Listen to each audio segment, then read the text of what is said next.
મારી ઘરે આવું થાય છે, મારથી જ બધું છીનવીને વયું જાય છે, મને જ કાંઈ મળતું નથી. અને પહેલી વાત કે મારથી જે વયું જાય છે એ તો મળતું જ નથી અને અલગથી નથી મળતું, તો મારી હારે કેમ આવું થાય છે? હું થયું તને? તને કોઈ કાંઈ કીધું? શું થયું? શું તું એમ કે મને અહીંયા આવ મને વાત કર, અહીંયા હું થયું એમ કે મને ફરીવાર હરખી રીતના તું આખી વાત કર. મારે યાર જ આવું થાય છે. મારે જેટલા ગમે એટલી મહેનત કરું મળે જ નહીં માર્ક, મને મળે જ નહીં માર્ક. માર્ક જે જોતો હોય જિંદગી મને મળતું જ નથી. એમ કેમ? અરે એવું ન હોય, ઈ તો મહેનત કરીએ એટલે બધું મળે. તું મહેનત કર એટલે માર્ક મળે, મહેનત કર એટલે વસ્તુ મળે, અને તારે જે જોઈએ એ વસ્તુ તો તને મળી જ જાય છે. તો હવે તું શું કામ દુખી છો એટલો બધો? ક્યાં મને બધું મળે છે? કેટલી મહેનત કરી મેં, કેટલા દી હું ભણતો હતો તોય કેટલા બધા માર્ક કપાઈ ગયા મારા. જો સાંભળ, તને કહું, હંમેશા છે ને મહેનત કર્યા કરવાની. મહેનત કરીએ ને એટલે દરેક વસ્તુ મળે. તું જેટલી મહેનત કરીશ ને એટલું તને ફળ મળશે જ. તે કદાચ તે ઓછી મહેનત કરી હશે એટલે તને ઓછા માર્ક મળ્યા છે, પણ મહેનત કર્યા કરવાની. મહેનત કર્યા વિના તો નહીં મળે. એટલે હવેની પરીક્ષામાં તું ખૂબ મહેનત કરજે એટલે તને પૂરા માર્ક મળે, બરોબર? મહેનત કર્યા કરીશ ને તો જ મળશે. એટલે મહેનત વિના કોઈ વસ્તુની આશા નહીં રાખવાની કે મને મળી જશે. મહેનત તો પૂરેપૂરી કરવી પડશે. સારું, મહેનત તો હું કરતો જ તો, મહેનત તો કરું જ છું, મહેનત તો કરીશ જ તે, પણ ક્યાં મળે છે મને બધું? જો મહેનત કરીએ ને એટલે હંમેશા મળે. વહેલા કે મોડા મળે જ તે. એનો સમય આવે ને ત્યારે દરેક વસ્તુ મળે. હંમેશા છે ને એક વાત યાદ રાખવાની, આપણે જેટલી મહેનત કરીએ છીએ ને એટલું મળશે, અને એનો જ્યારે સમય આવશે ને ત્યારે જ મળશે. સમયથી પહેલા અને મહેનત કર્યા વિનાનું કોઈ દિવસ મળતું નથી. હા, જે કાંઈ મળે છે પણ એ રહી રહીને મળે છે, એનો કાંઈ ફાયદો નહીં. જો હંમેશા એક વાત યાદ રાખવાની, આપણા નસીબમાં જેટલું હોય ને એટલું આપણને મળે જ તે. એટલે એવી ચિંતા નહીં કરવાની કે મને નથી મળતું અથવા તો મોડું મળે છે. હંમેશા આપણા નસીબમાં હોય એટલું દરેક વસ્તુ આપણને મળીને જ રહે છે, ચાહે વહેલું મળે કે ચાહે મોડું મળે. એટલે એક વાત હંમેશા યાદ રાખવાની કે નસીબમાં હોય એટલું મળશે, અને એ પણ એનો જ્યારે સમય આવશે ને ત્યારે જ મળશે. તું સમયથી વહેલા એ વસ્તુ માંગીશ ને એ વસ્તુ નહીં મળે. એટલે એક વાત છે સાચી છે જે તારે મગજમાં ઉતારી લેવાની, કે સમયથી પહેલા અને નસીબથી વધારે કોઈને જ નથી મળતું. મને શું, તને શું, દુનિયાના કોઈ લોકોને નથી મળતું. એટલે હંમેશા એટલું જ મળશે જેટલું આપણા નસીબમાં લખાયેલું છે, અને એ જ સમયે મળશે જ્યારે એની સાચી જરૂરિયાત છે. એટલે હંમેશા સાચા સમયની રાહ જોવાની. સાચો સમય આવશે ત્યારે આપણને બધી વસ્તુ મળી જશે. આજે તારે માર્ક ઓછા આવ્યા છે, તું મહેનત કરીશ એટલે તને માર્ક વધારે આવશે, પણ એ પણ એના સમયે જ આવશે. અત્યારે તે મહેનત નહીં કરી હોય એટલે ઓછા આવ્યા છે, પણ પૂરી પરીક્ષા જ્યારે સાચી આવે ત્યારે એમાં તું પૂરેપૂરી મહેનત કરીશ એટલે તને માર્ક મળશે. અને રહી વાત વસ્તુની, અને વસ્તુ પણ જ્યારે આપણને જોઈએ ને ત્યારે ભગવાન આપણને આપી જ દે છે.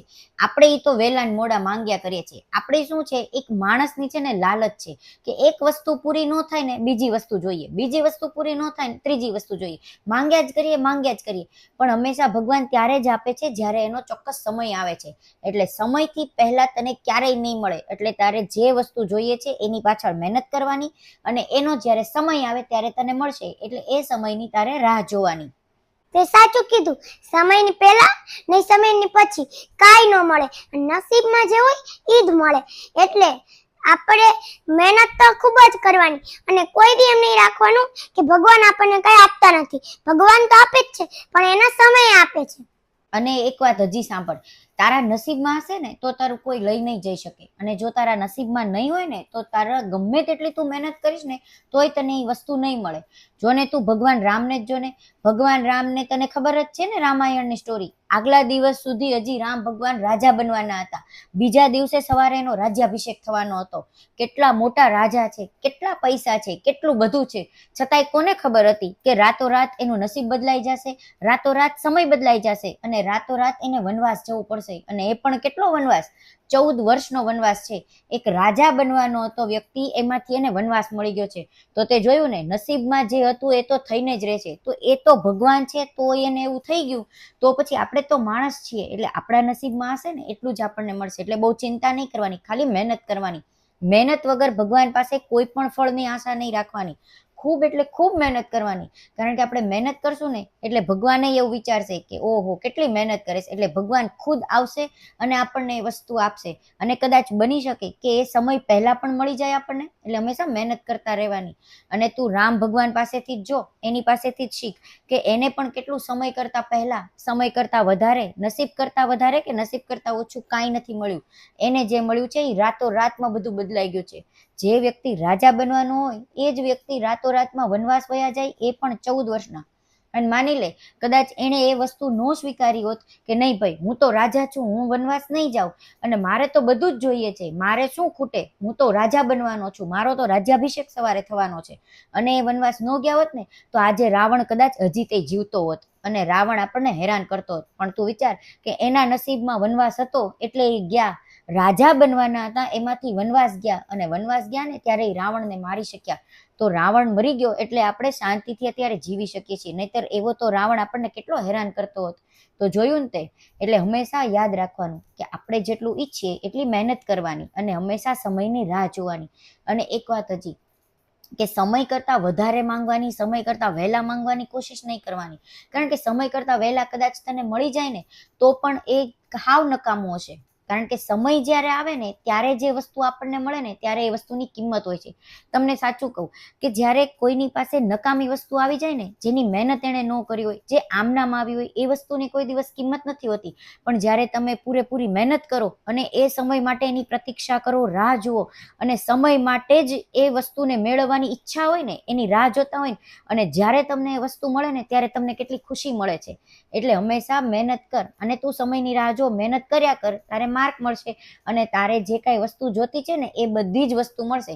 પણ તું ધીમે ધીમે મોટો થઈશ ને ત્યારે વસ્તુ મળશે. એટલા માટે સમયે સમયે તને બધી વસ્તુ મળશે અને સમયની રાહ જો, તારા નસીબમાં હશે એ બધું જ તને મળી જશે.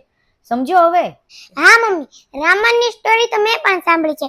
રામના નસીબમાં હતું રાજા બનવાનું, તો 14 વર્ષ પછી આવ્યા પછી પણ એ રાજા બની ગયા. અને ભરતના નસીબમાં નહોતું તો એને ના જ પાડી દીધી. તો જોયું ને, રાજા જેના નસીબમાં બનવાનું હતું એ રાતોરાત વનવાસ વયા ગયા. અને 14 વર્ષ સુધી રાજા બનવા માટે જે વ્યક્તિ તૈયાર ન થયો, જેની માતા એને રાજા બનાવવાની હતી, એ વ્યક્તિ રાજા બની ન શક્યો, જેમ કે ભરત.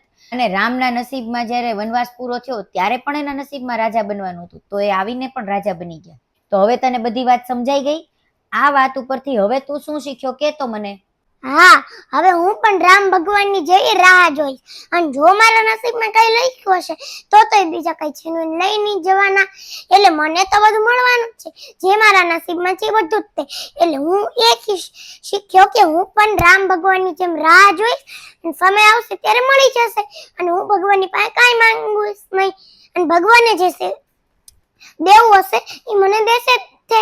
ભગવાને તને જે દેવું હશે એ દેશે જ તે, પણ એની માટે શું કરવાનું તારે? મહેનત. એની માટે મહેનત કરવાની.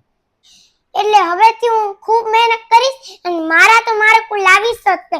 અને ખૂબ મહેનત કરીને સારા માર્ક લાવીશ.